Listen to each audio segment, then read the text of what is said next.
Hello and welcome to the Amazing Studios Production Podcast. I'm Cliff Bumgardner. And I'm Peter Scheibner. How are you doing today, Peter? I am doing really well. It has been raining for like a month now, and I'm just all angsty inside because I can't get out and shoot. Yeah, but to be fair, we haven't had a shortage of shoots. It has been quite busy lately. Yes, but I have to push all of my sunny day ones off, and I'm looking out the window now. I've got 3 shoots scheduled for today, and it is gray and yucky. Yeah, it's gray and wet. Yeah, so good luck with that. Yeah, I might be pushing again. But you know what is also gray and yucky? Let's see if I can pull off this transition here. The new Hateful Eight trailer. Ooh, that is gray and yucky. But yucky in a good way. Yeah, that isn't like sick nasty. Yeah, exactly. For those of you guys listening, the new Hateful Eight trailer dropped yesterday. Quentin Tarantino's new movie, his new Western. And I love this trailer. The first trailer was good, but it was very much a teaser. This trailer to me felt like a trailer. And it was fantastic, I thought. I'm really excited now. Yeah, I was excited before, to be fair. I'm a Tarantino fan. But I'm even more excited now. Yeah, no, I mean, it looks huge in small scope. Oh, yeah. I think it's interesting that he chose to shoot 70 millimeter on a film that looks like 90% of it's taking place in one room. Mm-hmm. Yeah, that's a fascinating idea. Yeah, fascinating decision, but it looks gorgeous. The thing that stuck out to me was the lighting. Just looks so like hyper dynamic. Yeah, I mean, well, because shooting 70, the amount of light you have to have just to expose the film is ridiculous. So I'd be very interested once this thing's shot and once it comes out, it's already been shot, to see some of their lighting plans and see how they actually did it, because it looks incredible, and that's not easy to do with 70 millimeter. The first 70 millimeter, true 70 millimeter theater run in like 50 years. It's been a while. Yeah, I really want them to release the names of the theaters that are going to be having it. Well, didn't they up that to 100 theaters? Yeah, it's 100 theaters now. Yeah, there's got to be one in North Carolina somewhere, or at least Georgia or Washington. Yeah, close enough that we can get there. I just got it because if it's. I'm trying to decide how many miles away I'm willing to go. Give yourself 150. Yeah, that's about what I'm thinking right now. Yeah. Because it's a really, honestly, especially at this point, probably a once in a lifetime opportunity to go see a new. At least depends on how long you live, but maybe twice if it's every 50 years. Yeah, depends. If you're born on the front end of the 50 years, or whether you're born with like 49 years left to go until the next one. So like if you're born, next year, you're screwed. You're only gonna get one in your lifetime. And I kind of feel like, but I mean, with the way that film is going by the wayside, I mean, this is one of the only opportunities to actually. This could be the swan song for 70 millimeter. Yeah, and I mean, it's just so fascinating the way that, I mean, I believe they're using lenses that were used on Ben-Hur, I think is what I heard. I heard the same thing. It's crazy, and he's using it to shoot a Western in one room. I mean, it's a very interesting, just cinematically fascinating idea, and it looks like good old Tarantino fun. Yeah. So I am so excited. Yeah. So we've been watching that, but what else have you been watching, Peter? Well, I watched something, and I'm going to call this one of the most important films of the year. Because of its significance to the market and to honestly its place in history and film. But I've watched Beasts of No Nation, which is a Netflix original, which I want to talk about for a little bit. So Beasts of No Nation, starring Abraham Attah as a young boy in an unnamed African country, who is the country is going through some form of revolution. They never really identify what type of revolution it is, but in the very early parts of the film, the boy's entire family is killed. His mother is whisked off to some place we don't know where, and his father and his brother are killed right before his very eyes as he runs away to escape. And as he makes it into the woods, he gets connected. Now, they're killed actually by the government forces because it's just, I mean, it's so corrupt. Makes it into the woods, and there he connects with Idris Elba's character, who Idris Elba, I mean, an absolute force of nature when he's acting, a phenomenal actor, and did a great job in this film. Kind of takes him under his wing, and he joins the NDA, which is this revolutionary thing. But again, Abraham Attah is maybe 12. 11. I mean, he's a young boy, and this is an army made up of young boys, and it's a film that examines what it means to be a child at war. and it was hard to watch. Honestly, I told the guys when I came into the office yesterday, it's a film that you need to watch, but don't watch it with your girlfriend because it's hard to watch. It's got some very mature content. At the same time, it touches on things of child sexual abuse. It does that in a fairly tasteful way, but on the flip side, child violence is very graphic. But the reason I think it's important is not necessarily because of what it is as a film, but what it is as a medium. This is the first time that a film is being made not primarily for theatrical release, and it's a major release. It's not like a kid's film or some made for video. This is a award contention film that isn't being produced to go into theaters. It'll go in 5. 1 in LA, 2 in New York, 1 in Boston, 1 in Atlanta. Oscar consideration places. Yep. It's going there purely for Oscar consideration, which, this will get considered. I don't know if it'll win, but it'll certainly be in contention. I wouldn't be surprised if we saw a couple of actor nominations for this, and certainly a scripting one wouldn't be out of line, in my opinion. But it's the first of its type. And there's the promise of more, and with Netflix already having several more in production and then in the queue, you're starting to see Hulu starting to make conversations about that. Amazon is doing the same thing. Spike Lee's new movie through Amazon. Yep, is going to be releasing original films. I wouldn't be surprised. Last week, YouTube launched their YouTube Red, and I wouldn't be surprised if we started seeing them. And I'm curious to see what that does, and it actually has some relevancy on our conversation today, which we'll be getting into in a minute. But what that does to the theater experience, and whether or not that heightens it, detracts from it, or has no effect at all. But I do feel like this signals an important shift in filmmaking and in what is considered reputable and in what is considered good. In much the same way that House of Cards did for online, for television, episodic series. Yep. I could absolutely see Beast of No Nation doing a similar thing for film in that world. Yep. I'm excited to see it. I've been wanting to see it since I first heard about it, and just haven't sat down yet. So I'm especially since your review, I'm really excited to see this thing now. Well worth the watch. All right, so what have you been watching? First, I want to apologize. I'm still battling a cold, so if you hear me hacking up a lung during the podcast, I apologize deeply.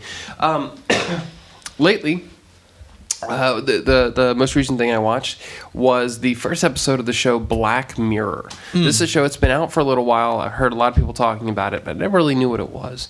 Essentially, the concept is it's an anthology series. So it is, every episode is its own self-contained story. Kind of like the Twilight Zone? Yeah, it has it very much has a modern-day British Twilight Zone kind of feel. It's a British series, and certainly the pilot is very entrenched in British culture. And the show kind of seeks to examine the way technology affects our culture today in pretty gruesome or horrible ways. The pilot being a huge example of that, but it's a really fascinating show. I love truly episodic shows like that, like Twilight Zone, or like the X-Files, or these things where you can jump in, you get a complete story in 45 minutes or whatever. And Black Mirror is an excellent example of that. It moves so fast, and when the story comes in, they almost act like you should already know who these characters are, like it's an established show, and they just run with it. There's very little explanation of who various people are. You just kind of pick it up through context clues, and it moves at an incredible clip throughout the whole episode. And it dealt with, I've only seen the first episode so far. I'm going to dig into the other episodes soon, but they dealt with an absurd concept, which I don't want to give away and is not entirely safe for work, but they dealt with a really absurd concept in a earnest, honest kind of way. They took it seriously, and they take you from when you first, at the beginning of the episode, or when you first hear kind of the synopsis, you might go, "Oh, that's ridiculous. How is this possibly going to be? How is this going to be engaging, entertaining?" And then by the end of the episode, you are just on the edge of your seat, and you're filled with dread, and you can't believe what is happening, even as absurd as it is. So they handled it very, very well. It's a fascinating series that I can't wait to watch more of, because it's really, really cool, and I highly recommend. It's on Netflix, easy to watch. Anyone out there, especially filmmakers, just due to the very aggressive kind of nature of the show, I think it's a worthwhile watch. But to take us into our topic today, kind of what you hit on before, we want to talk about the theater experience. We're both huge fans to this day of going to the theater. Yeah, full disclosure, we're going to examine why you should go to the theaters, but we are firmly on the side of yes, it's the best way to watch a movie. Absolutely. And it's actually in the last couple of months, we've had a variety of interesting theater experiences that we kind of wanted to talk about as to how they lent to our enjoyment of watching a movie. And the first one, I'll kick us off. The first one that I remember was back, I guess it was in May now. We were up in High Point, North Carolina, shooting a piece. It's now on our website. It's our Little Black Dressing piece. It's a feature on this awesome lady named Kissy Stroop, who owns a local dressing company. That was a fun project. It was a very fun, very, very fun project. And while we were up there, we shot in the morning. But we wanted to get a sunrise shot, but it was the way the schedule worked out, we missed the sunrise going up, so we decided we would hang out, wait until the sun set, and shoot that as our sunrise. Yeah, it had a lot to do with the angle that we needed. We needed the sun to look like it was rising from behind the house, but in order for the angle to work, we had to shoot west. Right. And so a sunrise wouldn't work, so we had to wait for sunset. So a little bit of movie magic. If you watch that piece, the sunrise at the beginning, actually a sunset. But what that meant was we had about 5 hours to kill in High Point. Just kind of going around. There was no point in coming all the way back to Fuquay where we are. We were several hours away, so we just decided to stay up there. And this was right around the time that Mad Max Fury Road had come out, and I had already seen it twice. I had fallen in love with this film, and I talked about it endlessly. If you listen to the podcast about that time, you'll hear a lot of references. You'll hear me just gush about it. And so I think you had the idea. You said, "Oh, let's see if that's playing somewhere." So I looked it up, and there was a theater nearby where it was playing. We said, "Oh, that's great. Let's go." We get to the theater, and it's this tiny, very old theater. Reminds me of my childhood for sure. In High Point, not necessarily in the best part of town. It was a little bit sketchy, and we kind of go in going like, "Oh, what is this going to be?" Yeah, it's one of the theaters that had like 8-foot ceilings when you walked in. Yeah. I mean, it was really small. Yeah, and there was like one person working in it. It was both concessions and popcorn, which was like just a single popcorn machine. That was the only concession they had. Yeah, it was an interesting vibe. We go into the theater, we sit down, and it's an old style kind of shotgun theater. It's just straight up. Flat seating, not what we now think of as theater seating. Yeah, no stadium seating. Yeah, no stadium seating, no raked seats. And the screen, fairly small, up on the far wall, almost like a big TV. And we sit down and we start watching. And there was no previews, no nothing. The movie just starts. And about probably a minute or less into the movie, we kind of look at each other and realize this is a film print. Oh, no, it was seconds. It was seconds, because as soon as it started, first off, you could hear it in the back of the room. Which should have been a long time since I had heard that sound. And then you saw it right away. And I'm not kidding. This was the worst projector. This film had only been out, what, a week, 2 weeks? When we went to see it. This must have been the worst projector ever, because it had eaten this film reel alive. Through it. It was just scratchy and poppy, and the soundtrack went in and out. It would just all of a sudden, the characters would be talking, then they'd get really quiet, and then all of a sudden they'd come back. It was just weird. There was film burns all through it. Yes, absolutely. It was such a strange experience. The colors were a little bit off. You had the color shifting and the weird aberrations and all that kind of stuff.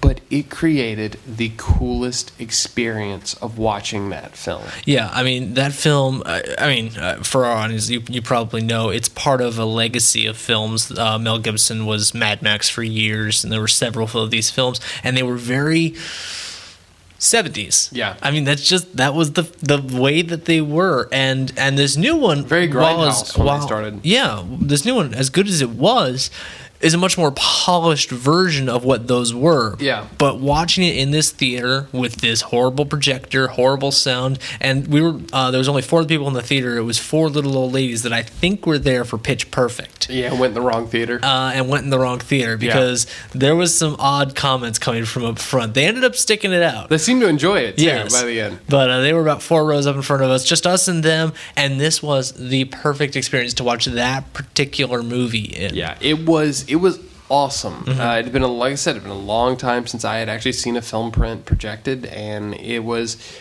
lent such a unique texture and feeling quality to that movie that it changed the experience. I mean, it was my 3rd time watching the movie, and it might as well have been my 1st. Don't go to that theater to watch Star Wars because you're going to want to get all the detail, but for Mad Max, it was the best. Or honestly, for something like right now, thinking like Bridge of Spies or even Tarantino's new movie, I can see being awesome on an old film print like that. So I would encourage you, if there are some of those more classic films that come out, something part of a heritage, look up in your local area, see what the old theaters are that haven't been updated, that haven't been bought out by Regal or something like that, and go check it out. We're still running film prints. It's hard to find now, but it's well worth your time. Yeah. I want to talk about my very first theater experience. I was, this would be 1993, so I was 5. And we were staying with my Uncle Steve and Aunt Rona. And for anybody who doesn't know, aunt is the proper pronunciation of the familial term. Not down here, boy. Yeah. You're in the South now. You step on ants and crush them beneath your feet, and you love on your aunts. So we were staying with Uncle Steve and Aunt Rona, and my folks showed up, and they said, "Hey, we're going to go to the bus station. We were going to catch the bus and go downtown," is what they told us. And so we went, and they took me into this big room with a bunch of seats and a big screen, and they said, "All right, wait here for the bus. I'm going to go back and just go check on our tickets, and we'll go from there." So I sit down in this very comfortable seat, which is odd for a bus station. And about 10 minutes later, my dad comes back, and he's got a big thing of popcorn, and he's like, and then all of a sudden, stuff starts playing on this giant screen in front of me, and I'm like, "Wow, this is the coolest bus stop ever!" And then The Lion King started. After all the trailers, and I first movie I ever watched was The Lion King. That's a good start. Yeah, and I actually had no idea, even when we were finished, that theaters were actually a thing. I just assumed we'd been waiting for the bus that whole time at the coolest bus stop ever. It wasn't until later on down the road, actually the second theater experience, I guess, my dad and I, when they re-released Star Wars, we went and saw The Empire Strikes Back, and that's when I really started figuring out what theaters were. But for 5-year-old Peter, theaters were awesome bus stops, and I mean, really, you kind of hope the bus never shows up. So when people ask you what you do now, do you say you make bus stop entertainment? Yes, I make bus stop entertainment. That'd be perfect. Well, Dustin writes elevator music. Yeah, exactly. Yeah, and I make bus stop entertainment. And I actually don't remember my first theater experience, which I hate. Can we make it up? Yeah, we should. I mean, I have a feeling it was probably. I think I know the theater. It's now closed and it's been turned into a church, I believe. But that's one of those filmmaker memories that I don't have as to what my first big screen movie was. I really have no recollection. Was it Kill Bill? Yeah, that would be awesome. No, I did recently have an interesting first happen in a theater. Somehow I had gone this far in my life without seeing The Exorcist. I love horror films, and that one is not as much as Jeremiah. Yeah, no, not nearly. You guys heard that last week, but which at some point I need to talk about the horror movie that he showed me over Halloween, because we teased that last week, and one day we'll get to that subject, but yeah, but you're not brave enough right now. No, it's a dark story. But I'd never seen The Exorcist, and there's a great theater in North Carolina called the Carolina Theater, appropriately enough, in Durham. And it's right in downtown Durham. It's a beautiful old theater, and it's actually back in the day. My understanding is it's like where the roadshow movies used to play. So like Gone with the Wind and stuff like that. You would stop and play there for a little while. And nowadays, they have a couple of movie theaters, and they also have a main theater called Fletcher Hall, where they have a stage and they have concerts and all this other stuff. And it's a beautiful place. But in one of their smaller theaters, every Friday they have what they call the Retro Phantasma Retro Series film screenings. Retro Phantasma is specifically fantasy films, horror films, that sort of thing.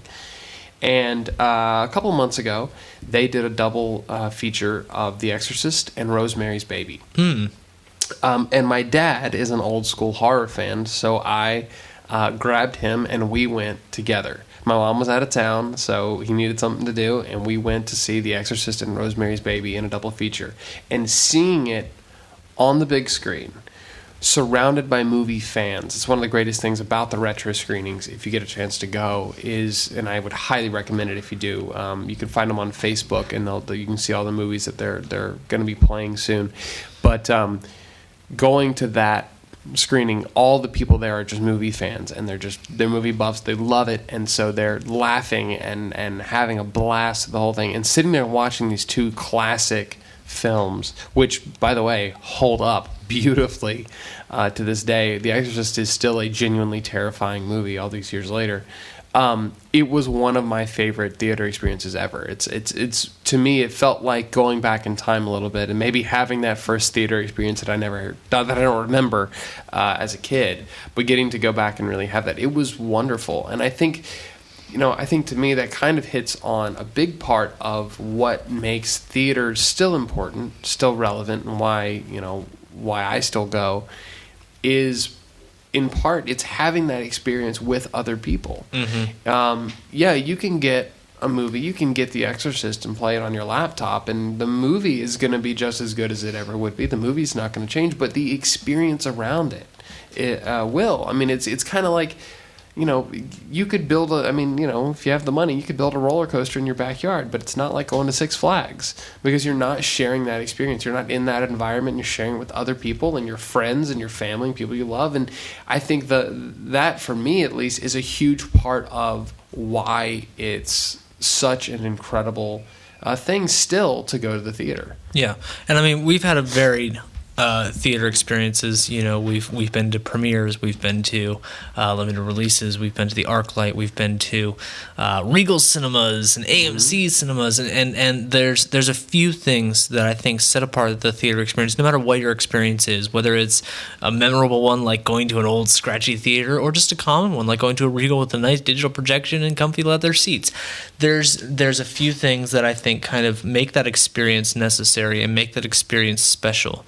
I think you hit on one of them, which is that community. Mm-hmm. Honestly, to an extent, it's the evolution of opera. Mm-hmm. It's the evolution of live entertainment. And it's that idea of, as a community, we come together to be entertained by something. And I think that's very important to the human experience. Well, it's like one of the few times that groupthink actually helps us significantly. Mm-hmm. Because you actually get to go and kind of feel the ebb and flow of the crowd as they vibe on whatever's on the screen, and that is an incredible feeling. Yep. It's wonderful. Another thing for me is it's the way that films were shot to be seen. And so it's like going to an art gallery. When somebody paints a piece of art, they envision it in a gallery. Mm-hmm. And so it's usually the best place to see it. Mm-hmm. It's nice to see in a home, mm-hmm. but it's never the same. Yeah. Or going to a concert for music. Right. There's nothing like that experience. Right. It doesn't compare to popping a CD in your car. Right. There's an element of seeing art the way that it was intended to be seen, and that is how film was intended to be seen. Another important facet is the financial side of it. We want to see good films, and we want quality productions. Part of the way that Hollywood and independent filmmakers and really whoever it is affords to make these things is when people buy tickets. Mm-hmm. It's still the best way to fund this. DVD sales are great, and online downloads are great, but they don't cover nearly the cost of production for some of the films that we love. You look at Star Wars. Yeah. Star Wars is going to make $1 billion overnight, and that's incredibly impressive. But it's a unique film. What about a film like The Exorcist? What if it had gone straight to DVD, or if it hadn't had its theatrical run? It never would have had an opportunity to make its money back, and the people who made it would have never been able to go on and develop such ideas as Poltergeist, and develop ideas as other Exorcist films and other horror films that have extended and grown that genre. And whether or not you're fans of the continued work, that continued work is still important. Well, and I would say the unfortunate thing, I mean, you're very right in the point of that theater sales help continue films. The unfortunate thing, and there's good and bad to it, is that that's changing. Now more than ever, there is a contingency of online films that are very successful and are only able to live online. And the horror genre has seen that a lot. I wouldn't necessarily say that it's some of the best stuff that's been in horror recently, but there have been a lot of films that have been released, limited release in theaters, again, for either Oscar contention or for, there are various reasons that they like to release films in theaters in limited release, but also, these films come out online and they make their money online because they would never survive in a theater. They're either too weird, or they're too unique, or they're too, they don't have stars in them, or they don't have whatever, and so that they would completely die if put in the multiplex next to Star Wars. But they can have a life online. And I think that's good. I mean, that in a way is encouraging for filmmakers today. But at the same time, I do hate that it also means that you're losing that theater experience.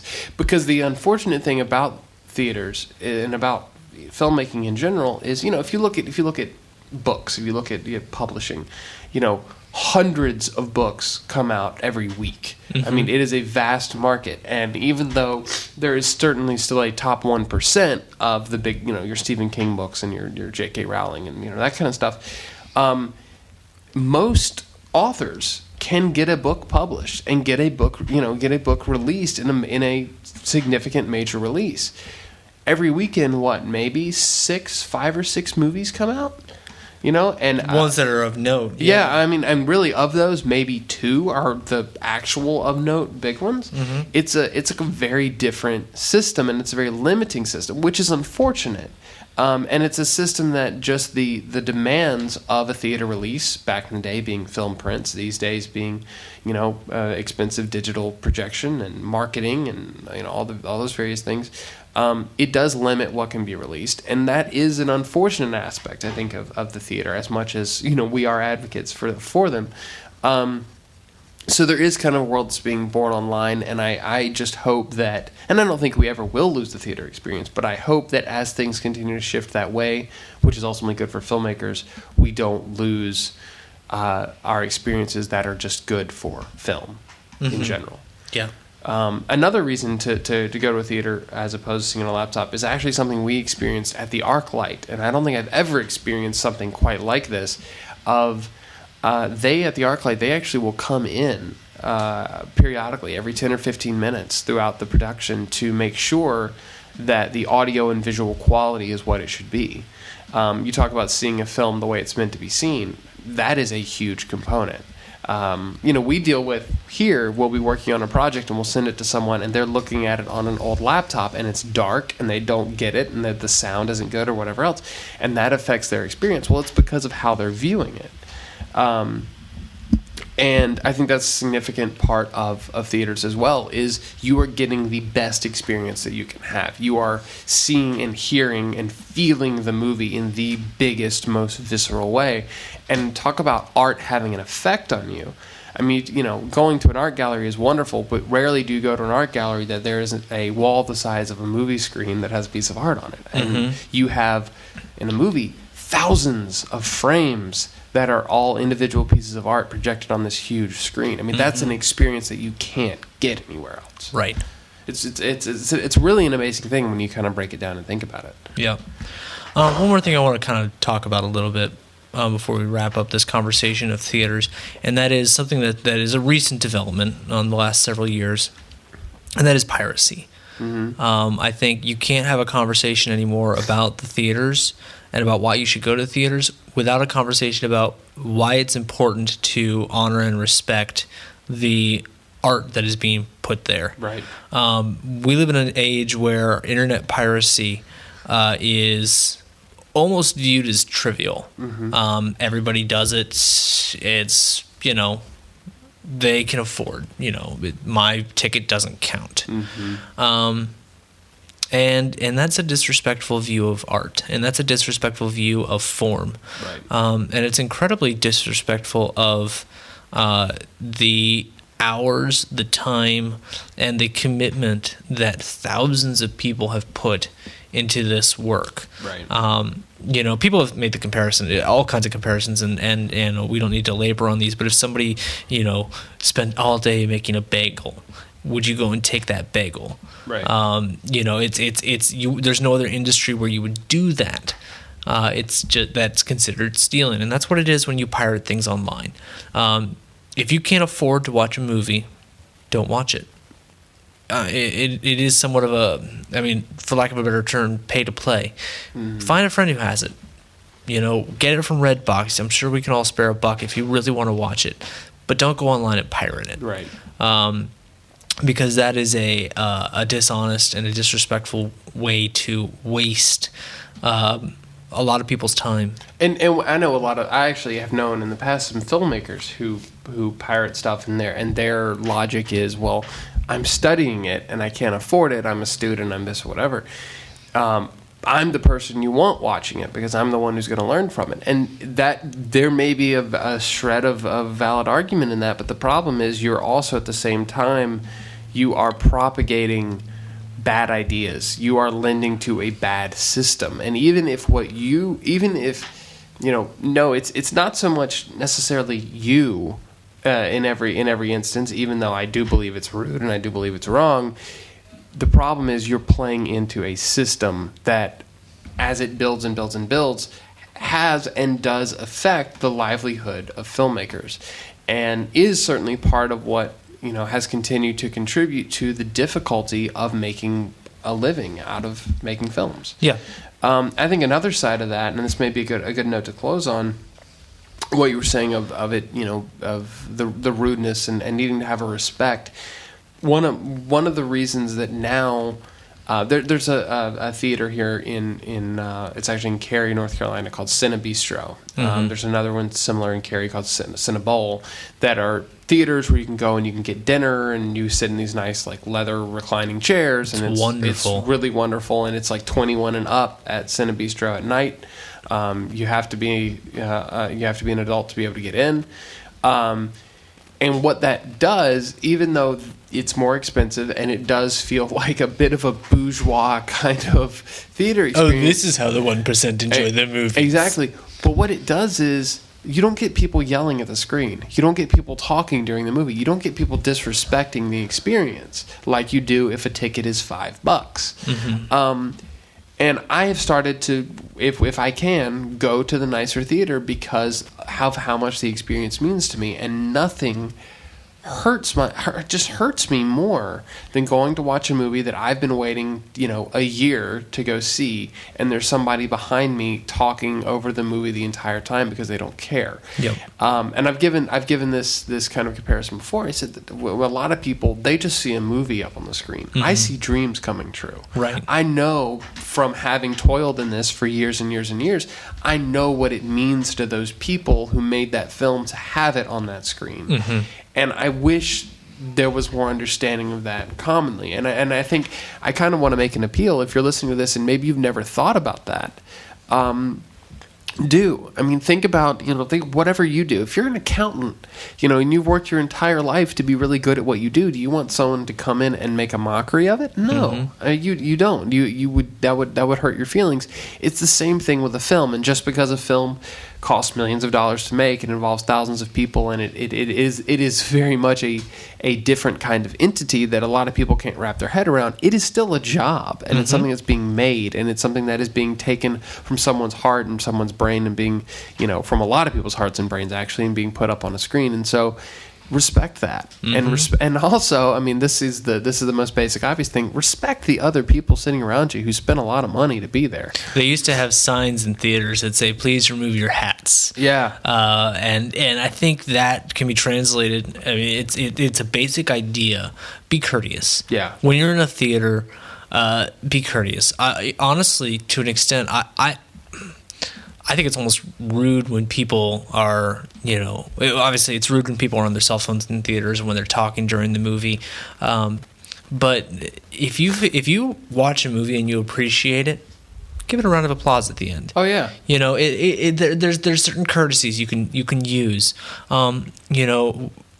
Go to the bathroom before you go in. Make sure your drink is full before you sit down. Things like that, because the theater experience is a shared experience, and so there are things you can do to be courteous about it. Don't steal it. Don't ruin it for other people.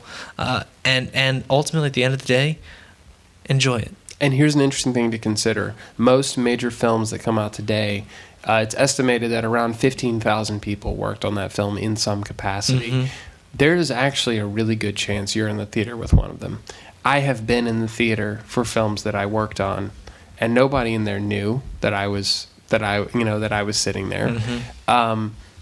So even if you feel like it's distant, it may not be. Right. There's a really good chance that there's somebody in that theater who is connected to it in one way, shape, or form or another. And when you jeer, when you boo, when you are talking to your friends or you're not showing interest, it's the same as slapping them in the face. Absolutely. It affects them, and so I think maybe that's kind of the thing that most people feel is that separation. It's not necessarily always true.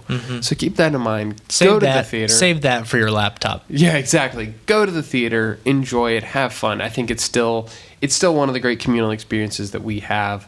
That is relatively inexpensive when you look at it, and it's a lot of fun. Yep, and enjoy the other arts too. Yeah, go to the theater, watch plays, watch operas, go to an art gallery. I think all of that is part of. It's kind of like a well balanced, a well balanced breakfast. Oh yeah, you want a well balanced art community. We're just going to talk about theaters today, but don't forsake the other arts either. But watch our movies first one day.